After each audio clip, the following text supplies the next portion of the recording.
एक समझदार उल्लू और घमंडी मोर।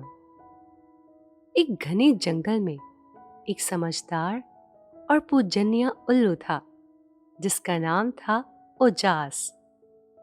उसकी बहुत सी जानकारी थी और उसके विचारों से लोगों को फायदा होता था।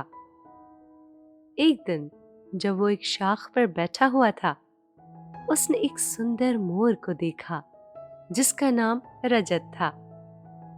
रजत अपने खिलते हुए रंग बिरंगे परों से शान से नाच रहा था।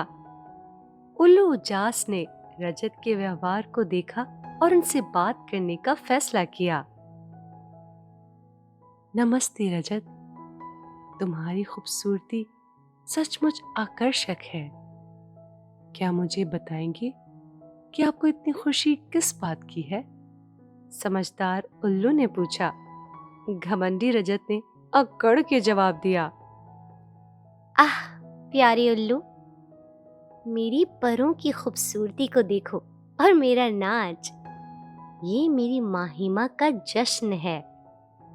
पूरे जंगल को पता होना चाहिए कि मैं सबसे अधिक श्रेष्ठ हूँ। उल्लू ने रजत के अकड़ भरे हुए अल्फाजों को देखा और एक महत्वपूर्ण सबक देने का फैसला किया। सचमुच तुम एक आकर्षक दृश्य हो रजत, लेकिन याद रखो, असली खूबसूरती सिर्फ बाहर की नहीं बल्कि विनम्रता और समझ में भी होती है। उल्लू ने सलाह दी। रजत ने उल्लू के शब्दों पर कामते हुए हंस दिया और उसकी ज्ञान को सिर्फ नफरत की नजर से देखकर उसे कहा, तुम तो बस एक साधारण और बेबुनियाद पक्षी हो। तुम खूबसूरती के बारे में क्या जानते हो? उल्लू को रजत की इस घमंड से कुछ फर्क न पड़ा और वो शांत होकर बोला, सूरज दिखाई देने में धोखा हो सकता है मेरे दोस्त। मैं तुम्हें असली खूबसूरती का असर दिखाता हूँ। उल्लू ने जंगल के सभी जानवरों को बुलाया और उन्हें सबसे खूबसूरत गुण का चयन करने के लिए एक मुकाबला आयोजित किया। समझदार उल्लू हर प्राणी से कहने लगा, अपने अपने विशेष गुण दिखाने के लिए, जैसे कि सुंदर हिरन की तेज दौड़ने की कला और बुलबुल की मधुर संगीत। मुकाबले के दौरान रजत दिन प्रतिदिन चिड़चिड़ा हो रहा था। उसको विश्वास था कि उसके पर उसको सबसे खूबसूरत बना देंगे, लेकिन जब उसकी बारी आई अपना नाच दिखाने की, कुछ अनजानी बात हो गई। रजत के प्रदर्शन सचमुच आकर्षक था, लेकिन समझदार उल्लू ने उसकी आंखों में कुछ महसूस किया। उल्लू ने महसूस किया कि मोर के तकब्बुर सिर्फ उसकी असली मूल्य के बारे में उसके अंदर के संदेहों को छुपाने के लिए एक मुखौटा है।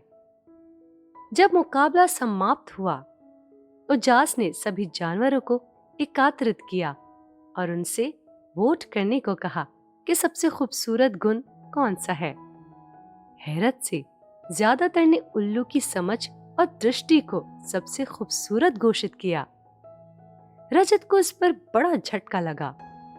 उसने सोचा था कि उसकी सूरत खूबसूरती की उच्चाहता का प्रतीक है, लेकिन जंगल के प्राणियों ने असली खूबसूरती को उल्लू की समझदारी और विनम्रता में पहचाना।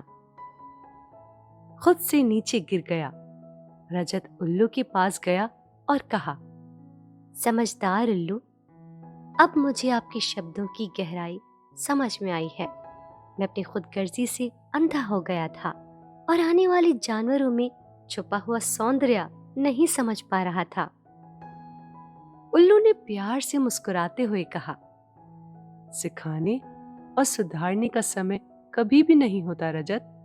असली खूबसूरती उसको पहचानने में और हर एक व्यक्ति के विशेष गुण को समझने में होती है, सिर्फ अपनी बाहर की सूरत में नहीं।